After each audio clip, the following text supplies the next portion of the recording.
మా పిల్లలు ఎప్పటి నుంచో యూట్యూబ్ చూస్తూ పిజ్జా పిజ్జా అని గోల్ చేస్తుంటే ఈ రోజు పిజ్జా ఆర్డర్ పెట్టామన్నమాట. ఆర్డర్ పెట్టి ఫస్ట్ టైం అనమాట మేము ట్రై చేయడం పిజ్జా. మేము ఇంతకుముందు ఎప్పుడు తినలేదు. జస్ట్ చూస్తూ ఉంటాం వీడియోస్ వాటన్నిటిలో. ఫస్ట్ టైం తెచ్చుకున్నాము. తెచ్చుకొని ట్రై చేసాం అనమాట.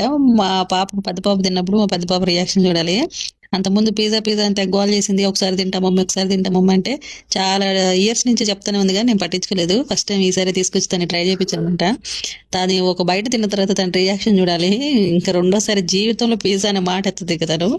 అంత నచ్చలేదు అనమాట అసలు కొంచెం కూడా తనకి. నాకు కూడా సేమ్ నచ్చలేదు. అంటే చాలా మంది తింటా ఉండొచ్చు కానీ బయట అందరికి నచ్చుతుంది. బట్ నాకైతే అంత టేస్ట్ అనిపించలేదు.